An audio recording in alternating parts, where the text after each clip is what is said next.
আমল নামা নিয়ে আসার সময় যখন একজনের সাথে আরেকজনের দেখা হয়ে যাবে, আল্লাহ কোরআনের মধ্যে বললেন, ইয়াউমা ইয়াফিরুল মারউ মিন আখিহি ওয়া উম্মিহি ওয়া আবিহি। আমল নামা আমার সময় হঠাৎ করে আপনার বাবার সাথে আপনার দেখা হয়ে গেল। আপনি আপনার বাবারে বললেন, বাবা কেমন আছেন? খুব বিপদে পড়েছি, আমল নামা নিয়ে এবার যেতে হবে আল্লাহর দরবারে, আমল নামা পরিমাপ করা হবে। আপনি আমার আমল নামায় আপনার আমল নামা থেকে আমাকে 2টা নেকি দিয়ে দেন, যেন আমি একটু পার পেয়ে যাই। আপনার বাবা সেদিন বলবে, তোরে তো আমি চিনতেই পারলাম না। মা তার সন্তানকে কত ভালোবাসে, দুনিয়াতে সন্তানকে এক মা নিজের কিডনি পর্যন্ত দিয়ে বাঁচিয়ে রাখে, এমন নজির পৃথিবীতে আছে না নাই? কিন্তু ওই দিন ওই সন্তান তার মাকে চিনবে না, মাও তার সন্তানকে চিনবে না, কেউ কারো খবর রাখবে না। এরপরে আল্লাহ রাব্বুল আলামিন তিনি আমল নামাগুলো চেক করবেন, আমলের হিসাব নিবেন। ওই দিনের বিচার এত স্বচ্ছ বিচার হবে, কারো প্রতি আল্লাহ তাআলা কোনো বায়াসড হবেন না, পার্সিয়ালিটি হবে না। দুনিয়াতে দল যার বিচারও আসে তার পক্ষে, কিন্তু ওই দিন আল্লাহ তাআলা যখন বিচার করবেন, সেই দিন কারো প্রতি কোনো জুলুম করবে না, পরিপূর্ণ ইনসাফ করবেন। কারণ সেই দিনের একমাত্র বিচারক কে?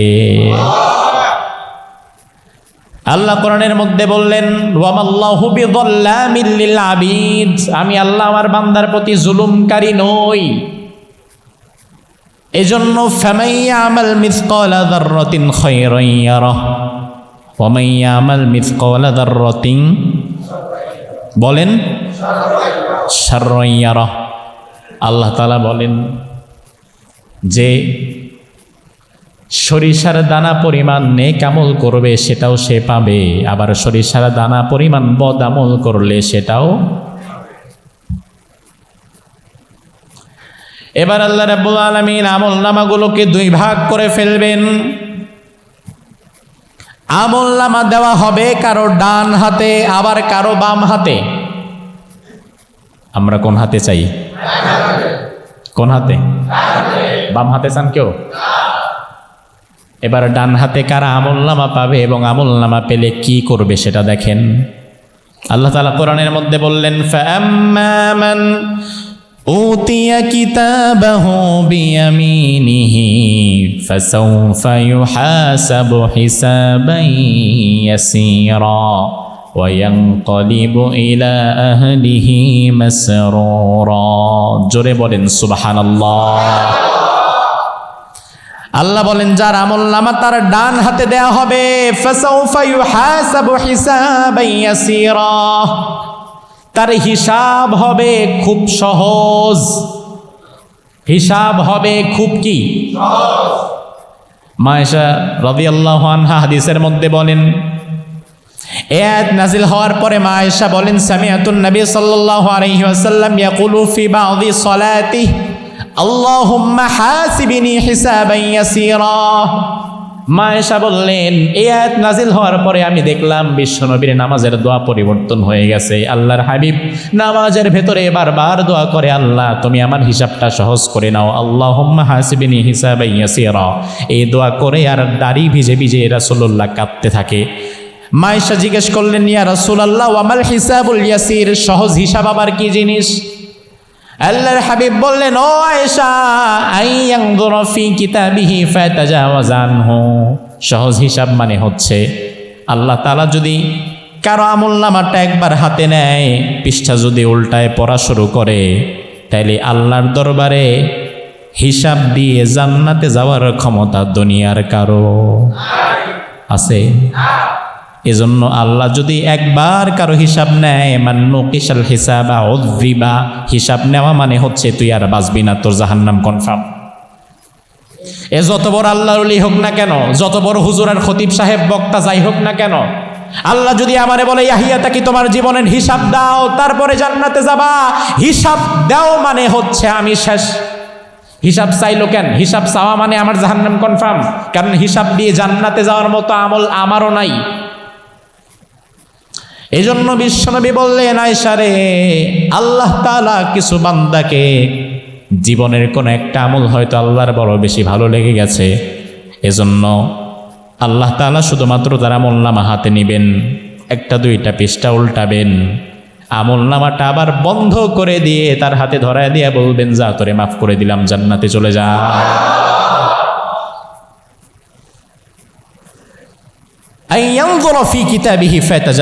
একটু খালি দেখবেন কি নাম, আচ্ছা ঠিক আছে, নে চলে যা। এটার চেয়ে বেশি যদি আল্লাহ তাআলা কারো আমলনামা একবার পড়া শুরু করে, তাহলে আল্লাহর দরবারে হিসাব দিয়ে জান্নাতে কেউ যেতে পারবো? আল্লাহ, এখানে আমরা যারা বসে আছি, তুমি মেহেরবানি করে আমাদের হিসাবটা সহজ করে দিও। আল্লাহ রাব্বুল আলামিন বলেন, হিসাব যার সহজ হবে, ওয়ায়ানকালিবু ইলা আহলিহি মাসরুরা, এবার সে তার আত্মীয় স্বজনের কাছে চলে যাবে। যার আমলনামা তাকে ডান হাতে দেওয়া হবে, আমলনামা ডান হাতে পেয়ে এবার সে খুশিতে আত্মহারা হয়ে সে এবার খুঁজবে, আমার বাবা কই, আমার মা কই। সে তার মা বাবাকে খুঁজতে থাকবে, ভাই বোনকে খুঁজতে থাকবে, পাড়াপড়শি বন্ধু বান্ধবদের খুঁজবে। আমার ভাইরা দেখেন, কিছু সময় পূর্বে সে তার মাকে চিনতে পারে নাই, একটু আগেই সে তার বাবারে চিনে নাই, আর আমলনামা ডান হাতে পাওয়ার পরে এবার সে তার মার বাবার খোঁজ খবর নিচ্ছে, ভাই বোনের খোঁজ খবর নিচ্ছে, বন্ধুর খোঁজ খবর নিচ্ছে। তার কারণ কি? তার কারণ দুনিয়াতে অতিরিক্ত বিপদে পড়লে কাছের মানুষদেরকে আমরাও তো ভুলে যাই। লঞ্চ ডুবে গেছে, আপনি সাঁতরাচ্ছেন, বাঁচবেন কি মরবেন এখনো ঠিক হয় নাই, সাঁতরাচ্ছেন গভীর নদীর মধ্যে, উত্তাল তরঙ্গমালার মধ্যে আপনি সাঁতরাচ্ছেন। ওই লঞ্চে আপনার সাথে আপনার স্ত্রীও ছিল, সেও ডুবে গেছে। ওই মুহূর্তে আপনার মাথায় চিন্তা আসবে, আমার বউটা কই আছে, আগে দেখে আসি। এই চিন্তা আসবে? অসম্ভব। আপনি বাঁচার জন্য আগে নিজে চেষ্টা করবেন। আপনি ভুলেই যাবেন যে আপনার সাথে আর কেউ ছিল কিনা। আপনি বাঁচার জন্য সর্বাত্মকভাবে আগে নিজে চেষ্টা করবেন। ধরেন কোনো গার্ডের নৌকা, মালবাহী জাহাজ, মাছ ধরার নৌকা এসে আপনাকে উদ্ধার করে ফেলছে। এবার উদ্ধার হওয়ার পরে কিছু সময় পরে আপনার মনে হবে, আমার সাথে না আমার মা ছিল, আমার বউ ছিল, এরা কই? তবে ওই সাগরে সাঁতার কাটার সময় আপনার নিজেরও খেয়াল থাকবে না যে আমার সাথে কে ছিল।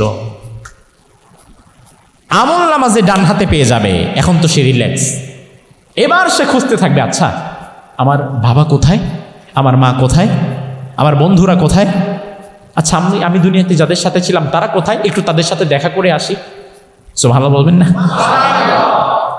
আল্লাহ রাব্বুল আলামিন সে কথাগুলোই কোরআনের মধ্যে বললেন, ফাআম্মা মান উতিয়া কিতাবাহু বিয়ামিনিহি ফায়াকুলু হাউম ইকরাউ কিতাবিয়াহ ইন্নী যানানতু আন্নী মুলাকিন হিসাবিয়াহ। সেবার তার আত্মীয় স্বজনদেরকে খুঁজে বের করবে, বন্ধুদের খুঁজে বের করবে। এবার সবাইকে তার আমলনামা দেখাবে, ভাই দেখো দেখো আমার আমলনামা আল্লাহ আমার কোন হাতে দিছে, কোন হাতে, সবাইকে দেখাবে। ধরেন একজনের আমলনামা মোটামুটি সে ডান হাতে পেয়ে গেছে, আর আমাদের কারোটা এখনো হয় নাই, আমরা সিরিয়ালে আছি, সবাই ইয়া নাফসি করতেছি। এমন সময় একজন এসে বলল, আমাদের পরিচিত ভাই, দেখো দেখো আমার আমলনামা আল্লাহ ডান হাতে দিয়ে দিছে।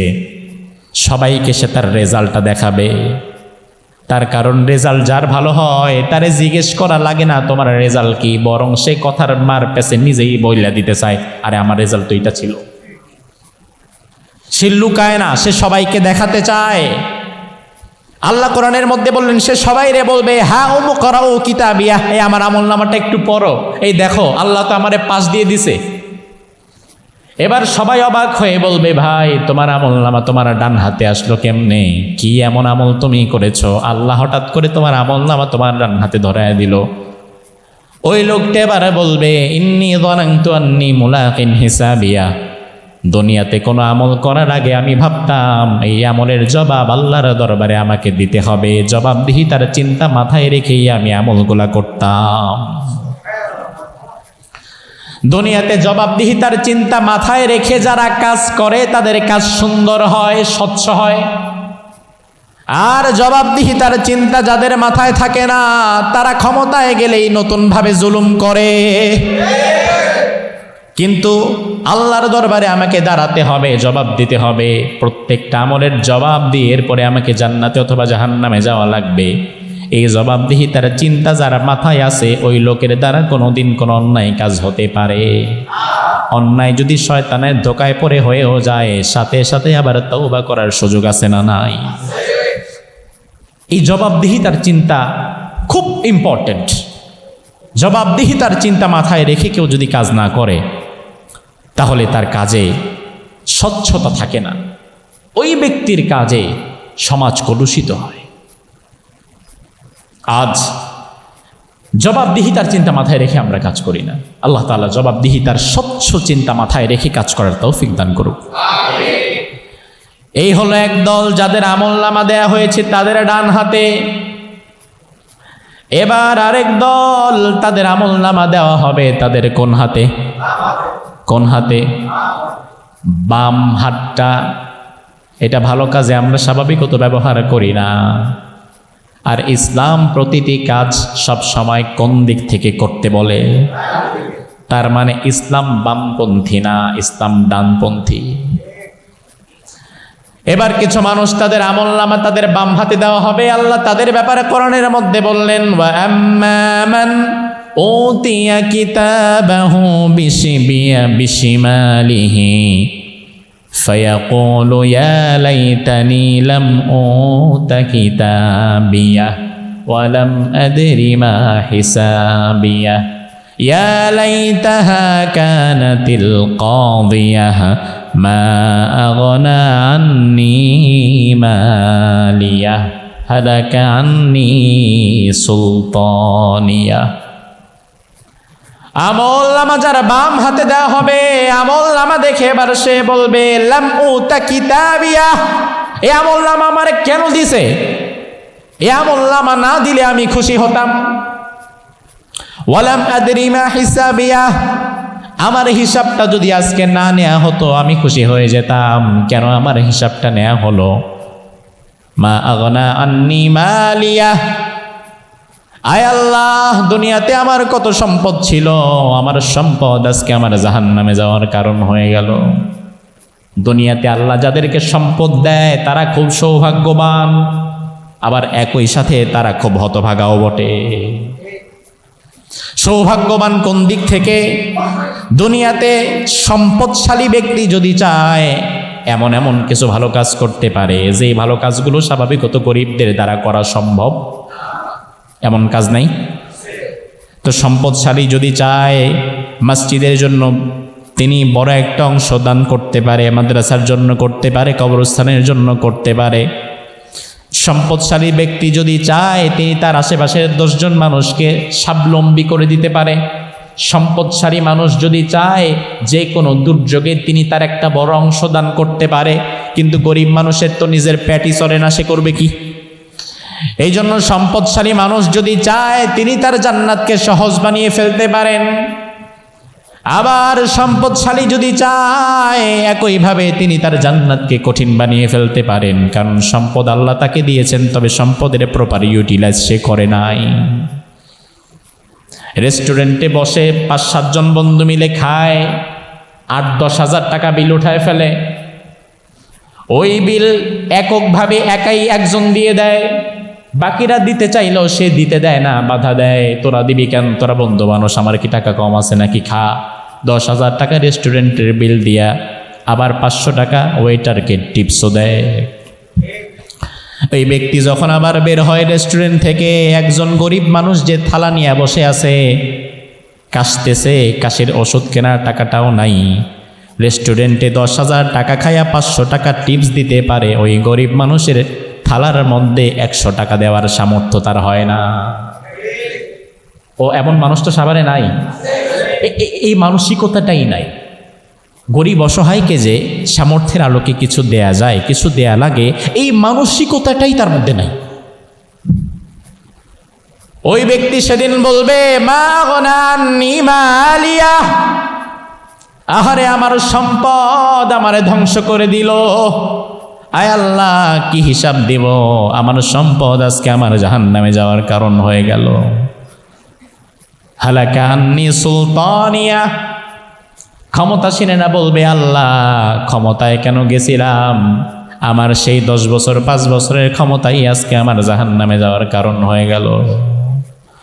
আমার ভাই ক্ষমতা খুব ভালো জিনিস যদি আপনি কাজে লাগাতে পারেন, কারণ আমার দ্বারা 1000 বছরের ওয়াজে জানা হবে, ক্ষমতাসীন যদি চায় তার একটা আইনে সেটা হওয়ার সম্ভাবনা আছে না নাই? আপনি আপনার ক্ষমতাকে যদি কাজে লাগাতে পারেন তাইলে এই ক্ষমতা ওমরে ফারুকের মতো আপনার নাজাতের কারণ হয়ে যাবে। আবার আপনি যদি আপনার ক্ষমতাকে কাজে লাগাতে না পারেন, জুলুম স্বৈরাচারিতার মধ্যে ডুবে যান, তাইলে এই ক্ষমতা ফেরাউনের মতো আপনাকে ধ্বংস করে দিতে পারে। যেমন বাংলাদেশে বর্তমান সর্বোচ্চ সমস্যা যুবকদের মাঝে মাদক। এই মসজিদ থেকে কতবার আমরা মাদকের বিরুদ্ধে কথা বললাম, মাহফিলে কতবার বললাম, কত জায়গায় বললাম। এই যে মাদকের বিরুদ্ধে যত ওয়াজ হয়, মাদক কি তত কমে না আরো বাড়ে? কমে না বাড়ে? তার কারণ কি আমাদের ওয়াজের দ্বারা তো মাদক বন্ধ হচ্ছে না। কিন্তু স্বরাষ্ট্রমন্ত্রী সাহেব যদি চিন্তা করে দৃঢ়ভাবে মাদক আমি বন্ধ করব, যে কোনোভাবে সেই ক্ষমতা কি স্বরাষ্ট্রমন্ত্রীর নাই? তিনি যদি বাংলাদেশের 64টা জেলার ডিসিকে নির্দেশ দিয়ে দেয়, ডিসি ও সিএসপিকে নির্দেশ দিয়ে দিবে, টিওনোকে নির্দেশ দিয়ে দিবে, মাদক মুক্ত জেলা করতে হবে, যে ডিসি সাহেব সবার আগে মাদক মুক্ত একটা জেলা করে দেখাতে পারবে তাকে পুরস্কৃত করা হবে রাষ্ট্রীয়ভাবে। আর যে পারবে না 6 মাসের মধ্যে তাকে ট্রান্সফার করবে, তাকে শোকজ করা হবে। তখন ডিসি সাহেব ওসির ঘাড়ে পাড়া দিবে, এসপির ঘাড়ে পাড়া দিবে, আপনি এটা করেন না কেন, পারছেন না কেন। এসপি যখন দেখবে আমার চাকরি নিয়ে টানাটানি, এসপি তখন আইসা এলাকার মধ্যে মাদক কারবারিদের গলায় পাড়া দিবে। ঠিক কিনা? স্বরাষ্ট্রমন্ত্রী যদি চায়, তিনার হাতে তো সেই পাওয়ার আছে, তিনি তো চাইলে এটা করতে পারেন দৃঢ়ভাবে যদি সংকল্প করেন। আর সেটা না করে আপনি যদি আপনার ক্ষমতাকে হেলায় ফেলায় কাটিয়ে ফেলেন, জুলুম স্বৈরাচারিতার মধ্যে ডুবে যান, তাইলে এই ক্ষমতা হয়ে যাবে আপনার জাহান্নামে যাওয়ার কারণ।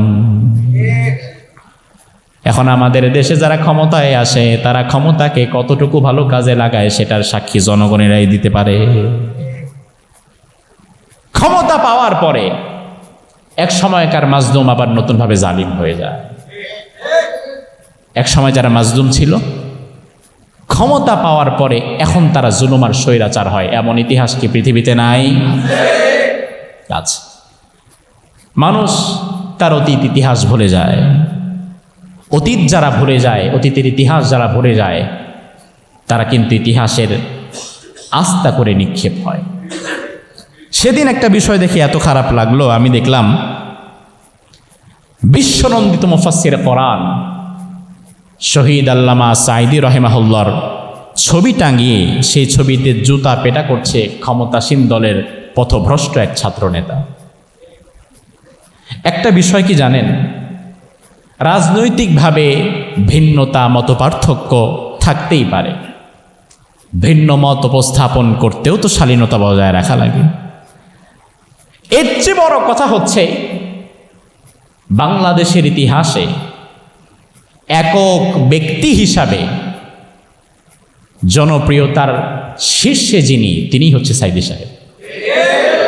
এটা আপনি মানেন আর না মানেন, আওয়ামী লীগ যারা করে তারা স্বাভাবিকত জিয়াউর রহমান সাহেবকে পছন্দ করে না, এটাই স্বাভাবিক। আবার বিএনপি যারা করে তারা শেখ মুজিবুর রহমান সাহেবকে পছন্দ করবে না, এটাই স্বাভাবিক। কিন্তু আওয়ামী লীগ, বিএনপি জাতীয় পার্টি করে, অন্যান্য রাজনৈতিক দল করে, কিন্তু সাঈদী সাহেবের তাফসীর শুনে তাকে ভালোবাসে, এমন নজির কি অহরহ আছে না নাই? তার মানে হচ্ছে ওই আল্লাহর বান্দার প্রতি আমাদের যেই ভালোবাসা, এটা তার রাজনৈতিক মতাদর্শের কারণে নয়। এই ভালোবাসা কিসের জন্য? কিসের জন্য?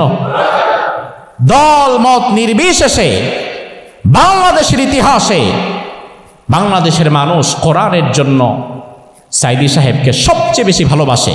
তাহলে বিরোধিতা করলো কে? তার ছবিতে জুতা পেটা করলো কে? আমি বিশ্বাস করি এই কাজ যে করেছে জিয়াউর রহমানের বিএনপি, খালেদা জিয়ার বিএনপি কখনো সাইদি সাহেবের ছবিতে জুতা পেটা করতে পারে না, বরং সাইদি সাহেবের ছবিতে জুতা পেটা করেছে কে? খোঁজ নিয়ে দেখেন, সে ভারতের দালাল অথবা শাহবাগের অবৈধ সন্তান। যে একজন কোরআনের মুফাসসিরের ছবিতে জুতা পেটা করতে পারে, এটা জিয়াউর রহমানের বিএনপি পারবে না, অসম্ভব। এটা আমরা বিশ্বাসই করি না। তো আমাদের অবস্থা হয়ে গেছে এমন, আমরা যখন মাজলুম থাকি তখন এক থাকি, আবার যখন আল্লাহ তাআলা আমাদের সুদিন ফিরিয়ে দেয়, এক সময়কার মাজলুমেরা তখন আবার জালিম রূপে আবির্ভূত হয়ে যায়। আর এই ক্রাইটেরিয়াটা মূলত বনি ইসরাইলের মাঝে ছিল। বনি ইসরাইলের ব্যাপারে আল্লাহ কোরআনের মধ্যে বলেন, মূসা আলাইহিস সালামকে বনি ইসরাইল বলছে, ক্বালু উযিনা মিন ক্বাবল, ও মূসা ক্বালু উযিনা মিন ক্বাবলি আন তাতিয়ানা ওয়া মিন বাদি মা জিতানা। ও আল্লাহর পয়গম্বর মূসা, আপনি আসার পরেও তো আমরা মাজলুম হচ্ছি, ফেরাউনের কাছে মার খাচ্ছি। আপনি আসার আগেও আমরা ফেরাউনের কাছে মার খাচ্ছিলাম। এবার আপনি আল্লাহর দরবারে আমাদের জন্য একটু কিছু করেন, ব্যবস্থা করেন। ফেরাউনের কাছে মার খেতে খেতে তো আমাদের জীবন শেষ হয়ে গেল। মূসা আলাইহিস সালাম বলেন, ক্বালা আসা রাব্বুকুম আন ইউহলিকা আদুওয়াকুম ওয়া ইস্তাখলিফাকুম ফিল আরদি ফায়ানযুরা কাইফা তা'মালুন। অচিরেই তোমাদের রব তোমাদের শত্রু ফেরাউনকে ধ্বংস করে দেবে। ওয়া ইস্তাখলিফাকুম ফিল আরদ, আর ফেরাউনের এই রাজত্ব ক্ষমতার এই জায়গায় আল্লাহ তাআলা তোমাদেরকে বসাবে, সুপ্রিম পাওয়ার তোমাদের কাছে থাকবে। ফায়ানযুরা কাইফা তা'মালুন। এরপরে আল্লাহ তাআলা দেখতে চান তোমরা আসলে ক্ষমতা পাওয়ার পরে কি করো। আল্লাহ রাব্বুল আলামিন ফেরাউনকে ডুবিয়ে দিলেন, বনি ইসরাইলকে সুপ্রিম পাওয়ারে নিয়ে আসলেন। এবার ক্ষমতা পাওয়ার পরে বনি ইসরাইল কি করছে সেটাও আল্লাহ কোরআনের মধ্যে বলে দিয়েছেন। রব্বুল আলামিন বলেন, সুম্মা আনতুম হাউলাই তাকতুলুনা আনফুসাকুম ওয়া তুখরিজুনা ফারীকাম মিনকুম মিন দিয়ারিহিম তাযাহারুনা আলাইহিম বিল ইসমি ওয়াল উদওয়ান। এবার ক্ষমতা পাওয়ার পরে বনি ইসরাইলের লোকেরা এবার তাদের দুর্বল গোত্রগুলোকে নিধন করা শুরু করলো। তাদের মধ্যে যারা দুর্বল গোত্র ছিল তাদেরকে তারা হত্যা করে ফেলা শুরু করলো। ওয়া তুখরিজুনা আনফুসাকুম মিনকুম মিন দিয়ারিহিম, তাদের ঘর বাড়িগুলো দখল করা শুরু করলো, তাদের ব্যবসা বাণিজ্যগুলো দখল করা শুরু করলো। হাজার হাজার বছরের ইতিহাস বর্তমানেও রিপিট হয় কি হয় না? কারণ কোরআন কোন গল্পে কাহিনীর কিতাব না, কোরআন এমন এক ঐতিহাসিক গ্রন্থ যা প্রতি যুগের সাথে মানুষের বৈশিষ্ট্যের সাথে মিলে যায়। এক সময় ফেরাউন এদের ইচ্ছা মতো পিটাইছে। ফেরাউনের কাছে মার খাইতে খাইতে বেকা হয়ে গেছে, পিঠে ছাল নাই। বারবার আল্লাহরে বলছে, আল্লাহ কোনো একটা বার আমাদেরকে একটু বাঁচায় দাও, শুধু মার খাইতে খাইতে আর বাঁচতেছি না। মূসা নবী বললেন, অচিরেই তোমাদের শত্রুকে আল্লাহ ধ্বংস করবে, তোমাদেরকে রাজত্ব ক্ষমতায় দেবে আল্লাহ, এরপরে দেখা যাবে তোমরা কি করো। এবার তারা এসে যা করছিল, বর্তমান আমরাও তো মোটামুটি তাই করছি। কোরআনের আয়াত তো আপনি অস্বীকার করতে পারবেন না। এই চারিত্রিক বৈশিষ্ট্য তো এবার আপনার আমার মাঝে ঢুকে গেছে। তাহলে পরবর্তী কি হবে? পরবর্তীতে তাই হবে বনি ইসরাইলেরও যা হয়েছে। আবার আল্লাহ তাআলা তাদেরকে ক্ষমতার চূড়া থেকে আবার ডাস্টবিনে নিক্ষেপ করেছে, আর কিয়ামত পর্যন্ত ক্ষমতার শাহাদাত তারা পায় নাই। শিক্ষা নাও মুসলমান, কোরআন থেকে শিক্ষা নাও, ইতিহাস থেকে শিক্ষা নাও। ক্ষমতায় যে আল্লাহ বসাতে পারে, নামাতে পারে না। আল্লাহ রাব্বুল আলামিন আমল নামা যার বাম হাতে দিবেন, ফাসাউফা ইয়াদউ সুবুরা ওয়া ইয়াসলা সাইরা। আমল নামা বাম হাতে পাওয়ার পরে সে যন্ত্রণার কারণে সে মৃত্যুকে বারবার আহ্বান করবে, আহারে আমার মৃত্যু হয়ে গেলেই আমি বেঁচে যেতাম। কিন্তু সেই দিন আর কোনো মৃত্যু হওয়ার কোনো সুযোগ নাই। আমল নামা বাম হাতে আসার পরে সে অস্বীকার করবে, বলবে এটা আমার আমল নামা না, এইগুলো আমি করি নাই। দুনিয়াতে মানুষ যেমন বিপদে পড়লে মিথ্যা বলে বাঁচতে চায়, ওই মানসিকতা সেই দিনও থেকে যাবে। এই জন্য আমলনামা বাম হাতে পাওয়ার পরে তারা স্বীকার করতে চাইবে না। আল্লাহ রাব্বুল আলামিন আমলনামা জাস্টিফাই করবেন 7 ধাপে। 7 ধরনের এভিডেন্স আল্লাহ আপনার সামনে প্রকাশ করবেন। কয়টা অস্বীকার করবি, কোন জায়গা থেকে অস্বীকার করবি? আল্লাহ রাব্বুল আলামিন আমলনামা বাম হাতে দেওয়ার পরে যখন সে বলবে আল্লাহ এটা আমি করি নাই, এবার আল্লাহ রাব্বুল আলামিন তার প্রথম এভিডেন্স উপস্থাপন করবেন। আমাদের 2 কাঁধে আছে না নাই? 2 কাঁধে 2 জন কে? 2 কাঁধে 2 জন ফেরেশতা। রব্বুল আলামিন কোরআনের মধ্যে বললেন ওয়া ইন্না আলাইকুম লাহাফিযিনা কিরামান কাতিবিন ইয়ালামুনা মা তাফআলুন। তোমার 2 কাঁধে 2 জন ফেরেশতা রয়েছে, তোমার 24 ঘন্টার গতিবিধি রক্ষণাবেক্ষণ করছে। আল্লাহর একাতের মধ্যে বললেন মা ইয়ালফিযু মিন কাওলিন ইল্লা লাদাইহি রাকীবুন আতীদ। মানুষের মুখ থেকে অস্ফুট স্বরে এমন অনেক শব্দ বের হয়, দুনিয়ার কোনো মানুষ সেটা জানেও নাই, শোনেও নাই। একা একা হাঁটছেন, মনের সুখে একটা গান গাইতেছেন। এই যে গান গাচ্ছেন দুনিয়ার কেউ জানলো না, শুনলো না। আমলনামার মধ্যে দেখা যাবে ফেরেশতা এই গানের কলিটাও লিখে দিছে। আপনি অবাক হয়ে যাবেন, ইন্না লিল্লাহ, এইটাও লেখা আছে। এটা তো কেউ জানেও না, শুনেও নাই, এটাও লিখে দিয়েছে। আল্লাহ রাব্বুল আলামিন এমন 2 জন ফেরেশতা দিয়েছেন। এবার ফেরেশতা যখন তার সামনে তার আমলনামা পেশ করবে, সে আমলনামা দেখার পরে বলবে এগুলা আমি করি।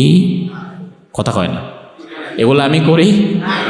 স্বীকার কর, যদি একটু বাঁচা যায়, কোনোভাবে যদি বাঁচা যায়, বলবে না না না এটা আমার আমলনামা না, এইগুলো আমি করি না। এই ফেরেশতা একটু বেশি বেশি লিখছে। এবার আল্লাহ রাব্বুল আলামিন দ্বিতীয় ধাপের সাক্ষ্য গ্রহণ শুরু হবে।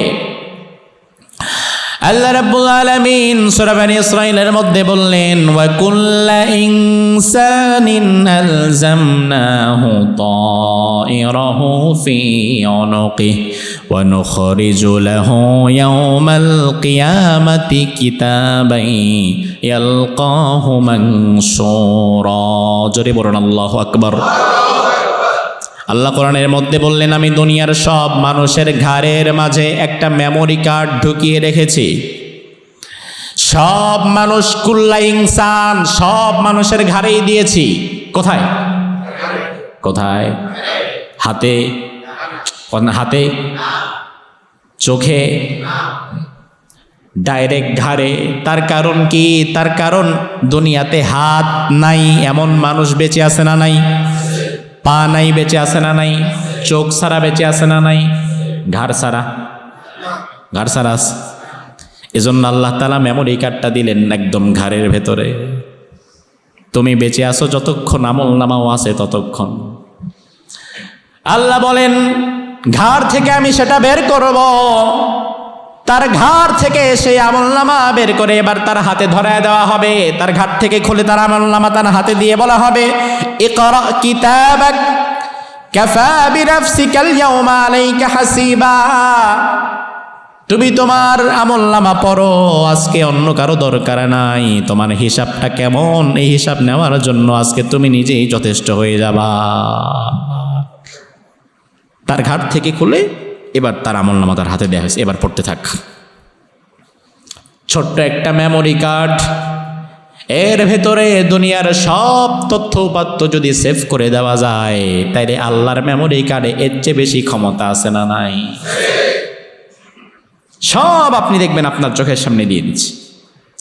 এবার আমলনামা যখন হাতের মধ্যে দেয়া হবে, এবার ওই লোকগুলো বলবে ওয়াদিআল কিতাবু ফাতারাল মুজরিমিনা মুশফিকিনা মিম্মা ফীহি ওয়া ইয়াকুলুনা ইয়া ওয়াইলাতানা মা লিহাযাল কিতাব লা ইউগাদিরু সগীরাতাও ওয়ালা কাবীরাতান ইল্লা আহসাহা।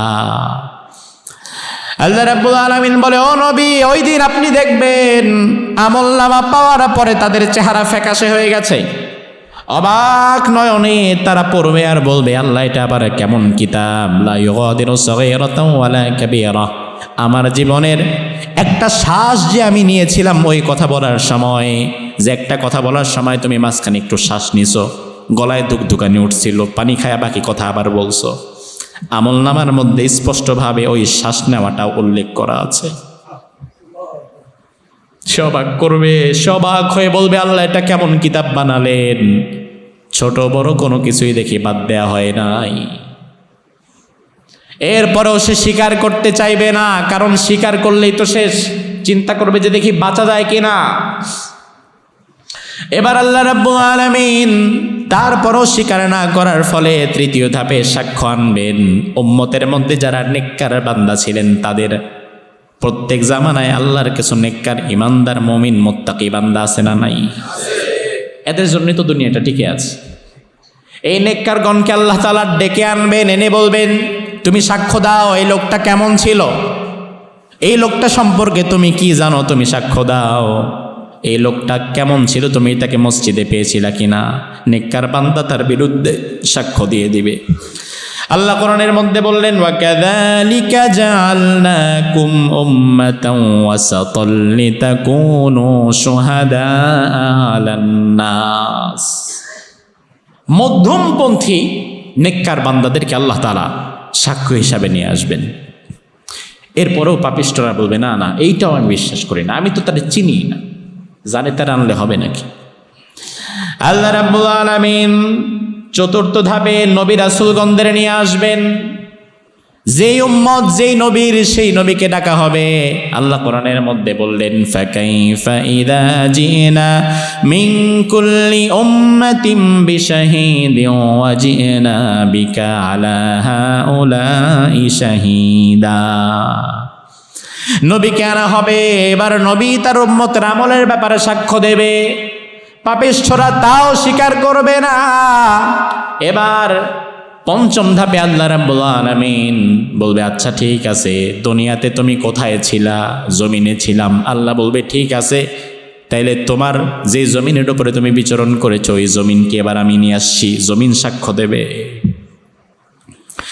ইয়াউমাইযিন তুহাদ্দিসু আখবারাহা। জমিন তার খবর বলে দিবে, জমিন সাক্ষ্য দিবে। বিশ্বনবী হাদিসের মধ্যে বললেন, ইন্নাল আরদা ইয়াউমাল কিয়ামাহ তুশহাদু আলা আবদিহা বিমা ফাআলা ফিহা। জমিন প্রতিটি বান্দার জন্য সাক্ষ্য দেবে। জমিন বলবে, আল্লাহ তার প্রত্যেকটা অপকর্ম তো আমি জমিনের বুকেই হয়েছিল, আমি দেখেছি, আমি সাক্ষ্য দিচ্ছি। ওই বান্দা জমিনের সাক্ষ্যর পরেও বিশ্বাস করতে চাইবে না, সে অস্বীকার করবে। আল্লাহ রাব্বুল আলামিন ষষ্ঠ ধাপে তিনি নিজেই সাক্ষ্য দিবেন। পঞ্চম ধাপে জমিনের সাক্ষ্য যখন বান্দা গ্রহণ করতে চাইবে না, আল্লাহ কোরআনের মধ্যে বললেন, ওয়াকাফা বিল্লাহি শাহীদা। আল্লাহ নিজেই সাক্ষ্য দিবেন যে তোর প্রত্যেকটা অপকর্মের সাক্ষ্য তো আমি আল্লাহ নিজে দিচ্ছি রে। কারণ কেউ দেখুক আর না দেখুক, দুনিয়াতে যখন যা করেন আর না করেন সব কিছু যিনি দেখেন, যার চোখকে ফাঁকি দেওয়া যায় না, তিনি কে? আল্লাহ তাআলা বলবে, আমি তোর পাপের সাক্ষ্য দিয়ে দিচ্ছি। এবার আল্লাহ সাক্ষ্য দেওয়ার পর কি আর বলার আছে কিছু? কথা কন না। কিন্তু পাপিষ্ঠ যে আল্লাহর সাক্ষ্যটাকেও সে নেগলেক্ট করে আরো বলবে। কি বলবে? আল্লাহ কোরআনের মধ্যে তুলে দিয়েছেন। পাপিষ্ঠ বান্দা বলবে, মা কুন্না না'মালু মিন সু, আমি কোন রকমের কোন অন্যায় কাজ করি নাই। আল্লাহ সাক্ষ্য দিছে, তারপরে বলছে। আবার বলবে, ওয়াল্লাহি রাব্বিনা মা কুন্না মুশরিকিন, আমি আল্লাহর কসম করে বললাম আমি দুনিয়াতে কোনো শিরিক করি নাই, অন্যায় কাজ করি নাই। আল্লাহর কসম করে বলবে। আল্লাহ কোরআনে তাদের ব্যাপারে বলছেন, ও নবী, ইয়াউমা ইয়াবাতুহুমুল্লাহু জামিআন ফায়াহলিফুনা লাহু কামা ইয়াহলিফুনা লাকুম। দুনিয়াতে আপনার কাছে কিছু মানুষ বাঁচার জন্য কসম কেটে কেটে মিথ্যা বলে, এই লোকগুলো আমি আল্লাহর দরবারেও কসম কেটে আমার সামনে মিথ্যা কথা বলবে যে আল্লাহর কসম আমি এগুলো কিচ্ছু করি নাই, অথচ আল্লাহ বলছে তুমি করছো। সে বলছে, আল্লাহ আপনার কসম আমি করি নাই। অবশেষে ওই বান্দা বলবে, আল্লাহ ফাইন্নী লা উজিজু আলা নাফসি ইল্লা শাহিদাম মিন্নি, আজকের দিনে আমি আমাকে ছাড়া আর কাউকে বিশ্বাস করি না, কারো সাক্ষ্য নিব না, আমি ছাড়া আজকে কারো কথাই আমি আর বিশ্বাস করি না। এবার আল্লাহ বলবেন আচ্ছা ঠিক আছে, তোমার সাক্ষ্য লাগবে বুঝি। অন্যায়কারী জীবনে নিজের সাক্ষ্য দিবে? কথা কয় না, দিবে। কিন্তু আল্লাহ যদি চায় তাহলে অন্যায়কারীকে দেওয়ায়া অন্যায়কারীর সাক্ষ্য বের করতে পারে না? এবার আল্লাহ বলবেন ও আচ্ছা তোমার সাক্ষ্য লাগবে, ঠিক আছে, এবার তোমার সাক্ষ্য তুমি নিজেই দাও। আল্লাহ রাব্বুল আলামিন তার জবান বন্ধ করে দিবেন, কারণ জবান যতক্ষণ আছে ততক্ষণ মিথ্যা চলতেই থাকবে। আল্লাহ কোরআনের মধ্যে বললেন আল-ইয়াওমা নাখতিমু আলা আফওয়াহিহিম ওয়া তুকাল্লিমুনা আইদিহিম ওয়া তাশহাদু আরজুলুহুম বিমা কানু ইয়াকসিবুন। এই আয়াতটা পারেন না? পড়েন একবার। আল-ইয়াওমা নাখতিমু আলা আফওয়াহিহিম ওয়া তুকাল্লিমুনা আইদিহিম وتشهد أرجلهم بما كانوا يكسبون। আল্লাহ তাআলা নাখতিমু আলা আফওয়াহিহিম, জবানের মধ্যে আল্লাহ তাআলা সিল মেরে দিবেন, তালা মেরে দিবেন, মুখে আর কোনো কথা নাই। ওয়া তুকাল্লিমুনা আইদিহিম, তার হাত কথা বলবে। হাত বলবে আল্লাহ দুনিয়াতে আমি হাত দিয়ে অন্যায় করেছে, যত অন্যায় করেছে আমি হাত তার সাক্ষী। পা বলবে আল্লাহ অন্যায় কাজে যখন গিয়েছে আমি পা তার সাক্ষ্য দিলাম। রব্বুল আলামিন আরেক আয়াতের মধ্যে বললেন হাত্তা ইযা মা জাউহা শাহিদা আলাইহিম সামউহুম ওয়া আবসারুহুম ওয়া জুলুদুহুম বিমা কানু ইয়ামালুন। শাহিদা আলাইহিম সামউহুম, তার কান কথা বলবে আল্লাহ আমি কান দিয়ে বাজে কথা বাজে গান শুনেছে, ভালো কিছু শুনে নাই। তার চোখ সাক্ষ্য দেবে, চোখ দিয়ে যা যা দেখেছে। তার কান সাক্ষ্য দেবে, তার হাত তার পা সাক্ষ্য দেবে। আল্লাহ রেকাতের মধ্যে বললেন ওয়া জুলুদুহুম, তার শরীরের চামড়া প্রতিটা পশম সহকারে সব তখন তার বিরুদ্ধে সাক্ষ্য দেওয়া শুরু করবে। এবার আল্লাহ রাব্বুল আলামিন আবার তার জবান ফিরিয়ে দিবেন। জবান ফিরিয়ে দেওয়ার পরে এবার আর অস্বীকার করার কোনো পালা নাই। সে শুধুমাত্র তার হাতের দিকে তাকায় বলবে ওয়া ক্বালু লিজুলুদিহিম লিমা শাহিদতুম আলাইনা। ও হাত, দুনিয়াতে কত যত্ন তোর করলাম, একবার হাতটা মচকে গিয়েছিল, সর্বোচ্চ ভালো ডাক্তার দেখিয়েছিলাম যেন তুই হাতটা ভালো থাকিস। ও পা, দুনিয়াতে তোকে ঠিক রাখার জন্য একবার পা ভেঙে গিয়েছিল, চিকিৎসার জন্য থাইল্যান্ডে গিয়েছিলাম, সিঙ্গাপুরে গিয়েছিলাম, কত টাকা খরচ করলাম। আহারে চেহারা, কত ক্রিম দিলাম তোকে তেলতেলা রাখার জন্য, সুন্দর রাখার জন্য কত কিছু ব্যবহার করলাম। আজকে তোরা সবাই দেখি আমার বিরুদ্ধে সাক্ষ্য দিচ্ছিস। অঙ্গ প্রত্যঙ্গগুলো সেদিন বলবে ক্বালু আনতাকানা আল্লাহুল্লাযী আনতাকা কুল্লা শাই। দুনিয়াতে আল্লাহ তাআলা তোমারে কথা বলার শক্তি দিয়েছিল, আমাদেরকে দেয় নাই, দিলে দুনিয়াতেও বলতাম। আর আজকে কথা বলার শক্তি যখন দিয়েছে, আমরা তো আল্লাহর গোলাম, এই জন্য যা দেখেছি সব বলে দিলাম। আমার ভাই, তখন আর বলার মতো কোনো উপায় নাই, বাঁচার মতো আর কোনো কথা নাই। আমল নামাটা বাম হাতে নিয়ে চিরজীবনের মতো জাহান্নামের দিকে চলে যেতে হবে। ওই আমল নামা বাম হাতে দেওয়া থেকে আল্লাহ আমাদের হেফাজত করুক। আরো জোরে বলে। এই জন্য আমল নামা যেন আমাদের ডান হাতে আসে। আমল নামা ডান হাতে আসার জন্য কি করা লাগবে? ওই আয়াতে আবার ফিরে যান। যে ব্যক্তি তার আমল নামা দেখাতে আসবে, আমরা যখন জিজ্ঞেস করবো আমল নামা ডান হাতে আসলো কিভাবে, ওই ব্যক্তি বলবে ইন্নী যানানতু আন্নী মুলাকিন হিসাবিয়া। দুনিয়াতে যখন কোনো আমল করেছি, জবাবদিহিতার চিন্তা মাথায় রেখে আমল করেছি, আল্লাহর দরবারে জবাব দিতে পারবো কিনা সেই চিন্তা মাথায় রেখেই কাজ করেছি। আমরা যদি আমাদের আমল নামাগুলো ডান হাতে পেতে চাই, তাইলে জবাবদিহিতার চিন্তা মাথায় রেখে কাজ করা দরকার আছে না নাই? আর আমলনামা সহজ যেন হয়, আমাদের হিসাব নিকাশ যেন সহজ হয়। এজন্য রাসূল যেভাবে নামাজের মধ্যে দোয়া করেছেন, আমাদেরকেও সার্বক্ষণিক সে দোয়া করার দরকার আছে না নাই? আল্লাহর হাবিব দোয়া করতেন, আল্লাহুম্মা হাসিবনি হিসাবান ইয়াসীরা, আয় আল্লাহ আপনি আমার হিসাবটা সহজ করে দিয়েন। যেই নবীর জীবনে কোনো গুনাহ নাই, ওই নবী যদি এই দোয়া করতে পারে, তাহলে উম্মত হিসাবে ওই দোয়া আমাদের আরো বেশি করার দরকার আছে না নাই? বলেন আল্লাহুম্মা, বলেন আল্লাহুম্মা হাসিবনি হিসাবান ইয়াসীরা, আয় আল্লাহ আপনি আমাদের হিসাবকে সহজ করে দিয়েন। আমিন। প্রিয় ভাইরা আমার, আগামী জুমাবার আমি আসতে পারবো না।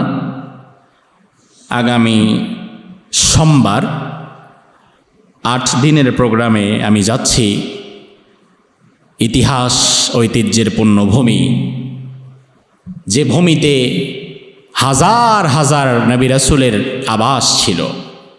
ঐতিহাসিক সে দেশ জর্ডান। নাম কি? গত জুমায় আলোচনার মধ্যে শুনেছিলেন না, আরদুশ শামের কয়েকটি দেশ মিলে আরদুশ শাম। মনে আছে? কোন দেশ বলেন দেখি? সিরিয়া, পরে আরে আমি যা কই তাই তো বারবার বলেন। সিরিয়া, জর্ডান আর ফিলিস্তিন, এই জায়গাগুলোকে একত্রে বলা হয় আরদুশ শাম। যেই আরদুশ শামে হাদিসের একটি বর্ণনা হচ্ছে, সেই আরদুশ শামটা হবে কি হবে? হাসরের মাঠ হবে। এই জর্ডান, সেখানের স্থানীয় প্রবাসী বাংলাদেশি কমিউনিটির পক্ষ থেকে দাওয়াত করা হয়েছে, তো সেখানে যাচ্ছি। আর জর্ডানের সবচেয়ে নিকটবর্তী দেশটি হচ্ছে পৃথিবীর সবচেয়ে নির্যাতিত মজলুম দেশ। কোন দেশ? ফিলিস্তিন। ফিলিস্তিনে ভাইদের জন্য কি দোয়া করেন? মন কাঁদে? কি জবাব দিব আল্লাহর কাছে বলেন তো ভাই? কি জবাব দিব আমরা আল্লাহর কাছে যে তোমরা পৃথিবীতে ছিলে, পৃথিবীর অপর প্রান্তে লক্ষ লক্ষ মুসলিম, প্রতিদিন কত মুসলিম দুনিয়া থেকে তাদেরকে বিদায় করা হচ্ছিল, কত মা বোনের ইজ্জত নষ্ট করা হচ্ছিল, কত শিশুকে হত্যা করা হচ্ছিল, অথচ গোটা পৃথিবীর 200 কোটি মুসলমানের ভূমিকা কি ছিল? এই হিসাবটুকুই শুধুমাত্র যদি আল্লাহ আমাদের কাছে চায়, আমি বিশ্বাস করি এই হিসাবটুকু দিয়ে পার পাওয়ার মতো ক্ষমতা 200 কোটি মুসলমানের নাই।